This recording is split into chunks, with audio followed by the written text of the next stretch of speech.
Gamer7, and welcome back to some more of my D&D characters getting turned into Sims, the CAS series, where obviously I turn my D&D characters into Sims. So today we have Shamira Arra, which, I think I actually, the way that you say Drax's last name, which is the character from last time, you almost can't hear the R part of it, but her last name is actually taken from a small portion of his last name because she got rid of her old last name. She doesn't care about it anymore.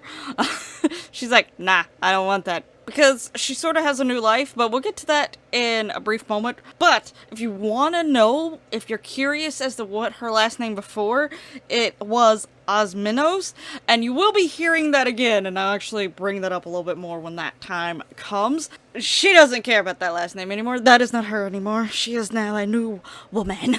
So anyway, let's get on to Shamira and her lovely backstory here. As you probably have seen by now in my drawing, Shamira has two drawings of herself, and I technically, when I would change the drawing up a bit now, but I haven't got around back to, redrawing it. But since I have drawn this, I decided I wanted to put a little bit more detail on the side of, the version of the drawing where she looks a little bit more innocent, a little bit more sweet, little bit afraid, scared. Basically, with Shamira, I'm going with the fact that her parents were actually a tiefling and an Azamar, and before this one thing happened, she looked like a normal human. It was probably more of the Azamar coming out in her, so that more sweet, innocent look to her, I'm going with is more of how she'd look if she would actually turned out to be a full Azamar. And the one that you're mainly gonna see is the one that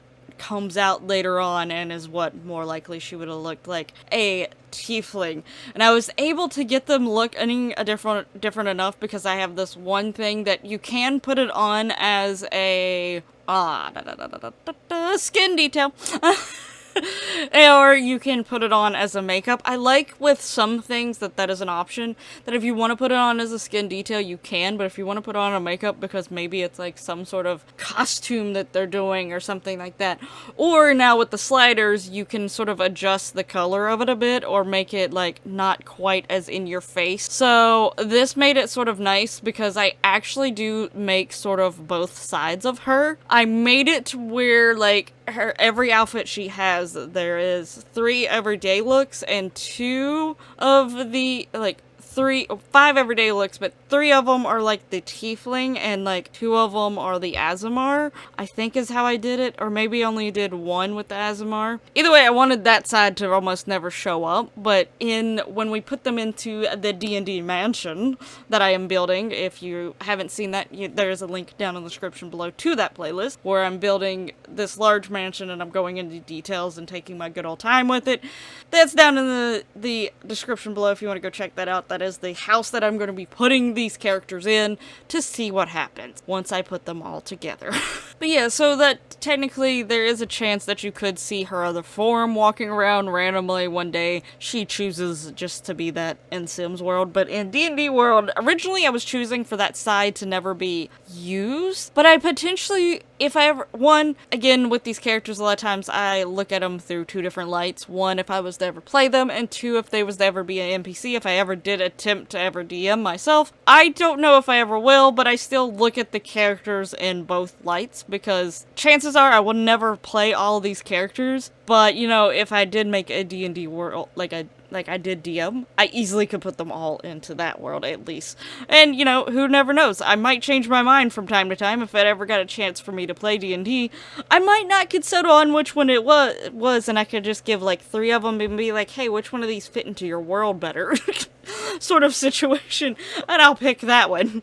Originally, I was just gonna go with, she had transformed into this more tiefling side of her, but then I thought it might be interesting if allowed, every once in a while, maybe it's a once a month type of thing, or every so many days, after 7 days, I have to roll to see if she potentially has her Azamar side come out, or, something along the lines. So both sides are a thing, and the one side would be more cleric, versus her tiefling side would be a warlock rogue. Now, I'll get into the warlock part here in a moment. But yeah, I thought that would be a fun little idea if allowed. If not, I would just go with her tiefling side because that's the main part of her. But for Sims, I decided to create both ones, and I even have screenshots of both sides at the end so that you could see both of her looks out in the wild. Now, as for her subclasses are the undead and assassin for the tiefling side, and then life domain for the cleric side. I also am forgetting to sometimes mention certain things that I mean to mention in these videos, so I apologize, but she is like around 5'4", she's around my height, so we about the same height. But she's probably a lot more intimidating and a lot more badass than I look, so. But oh well! That's fine. Now, as far as her, like, self in Sims, again, I am hoping to have a mod working. I haven't tested it since this new stuff. I partially don't want to really re-download and test the mod out until I know for surely when I'm actually going to record the little mini-series of them in the household, because who knows how many updates are going to come out towards the end, because sometimes it seems like we're getting more updates recently, and then, like, as of the cottage living thing, they actually had a mini update right after cottage living went up, because there was some things in the big update that they were able to fix, like, real quickly or something. I don't remember, I didn't fully read it, not gonna lie. So it's situations like that, if they put a big update out and then something, they need a little update, then chances are the little update might not break mods, or might not break as many, but still, you never know. So I'm just gonna wait until it's, like, closer to time to test that out. But if I am able to give her all three, she would have a romantic, kleptomaniac, mean, erratic, and self-assured. Now, I'm not gonna lie, with a lot of my warlock people, I'm automatically giving them erratic. Not because they are necessarily crazy. In some ways, Shamira is. So for her, you could go either direction with it. But as I had mentioned in Eefies, I sort of just see as the part where they randomly will start talking to themselves as them talking to their patron. So that's part of the reason why I'm giving, like, warlocks more likely, unless there's, like, some other traits that just scream about them that I need to see to give them more. But otherwise, a lot of them probably are going to have the erratic, just so, you know, it could be like they're talking to their patron, because I think that's sort of funny to think about.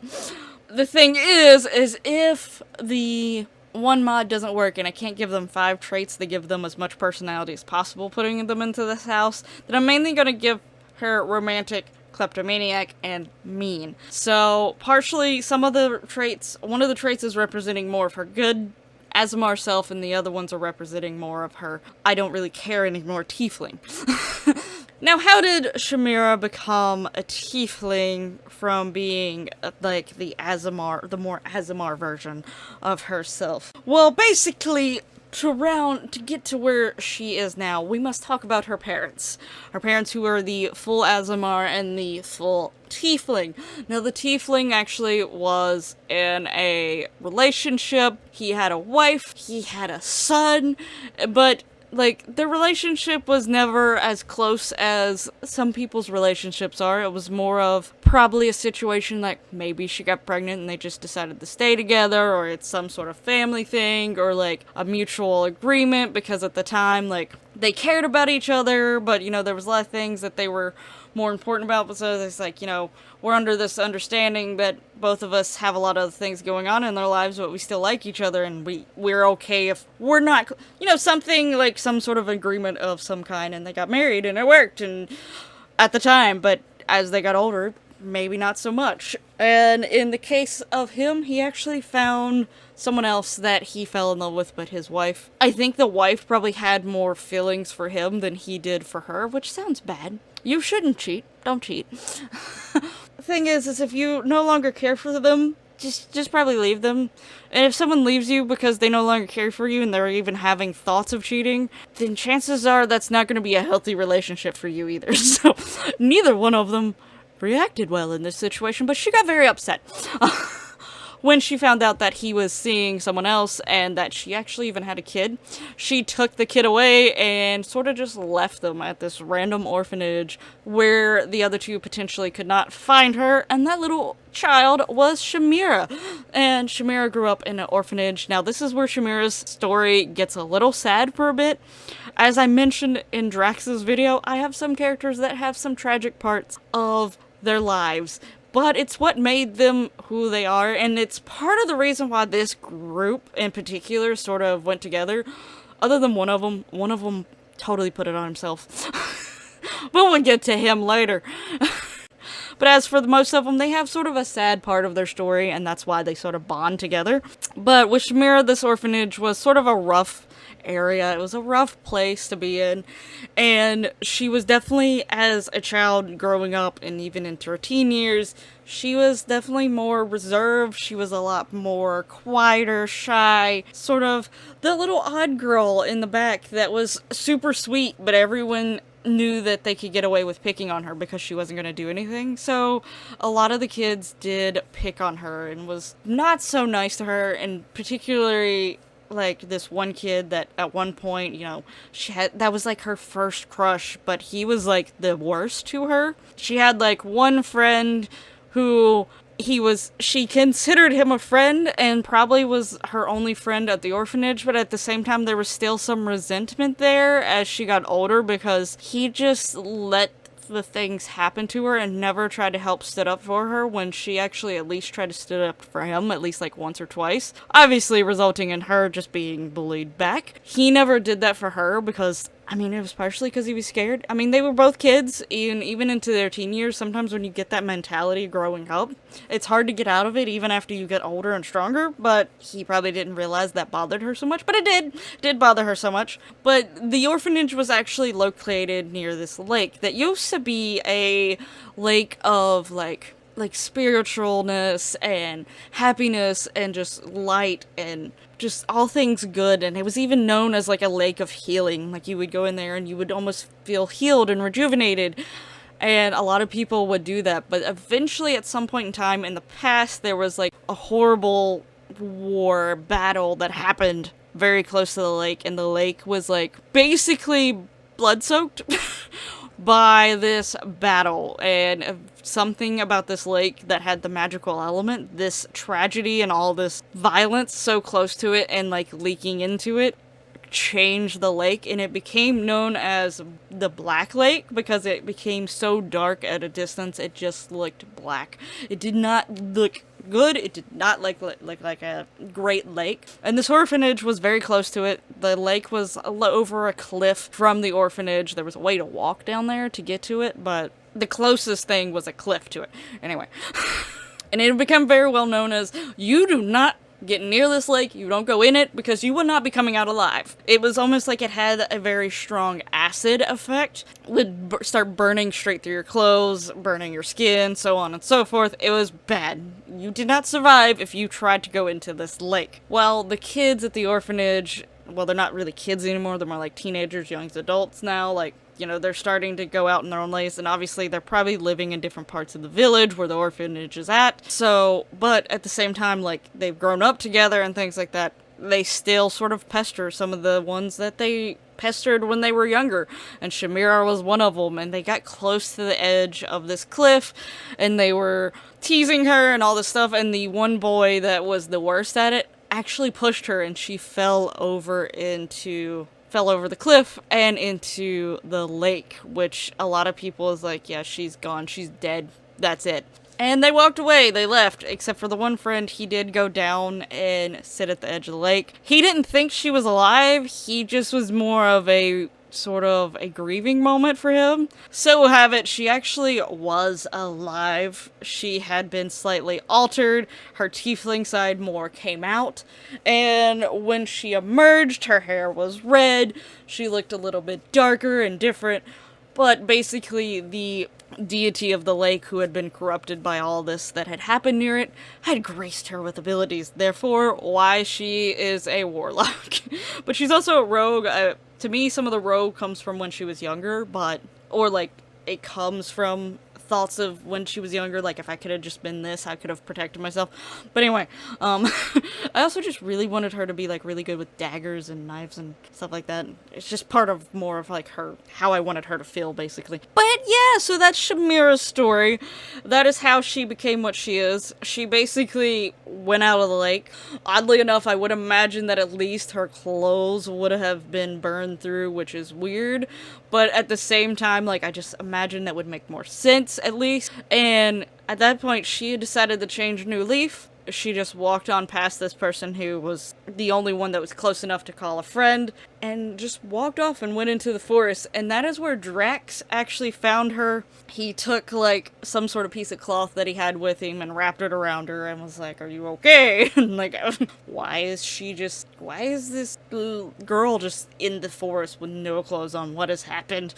Like, let me see if I need to help her. So that is how she ends up getting with Drax and joining him on the adventures, and why she sort of took a piece of his last name, because she no longer wanted her old last name, and like he sort of let her go along with him and like was there and like instantly greeted her with kindness versus sort of what she grew up with.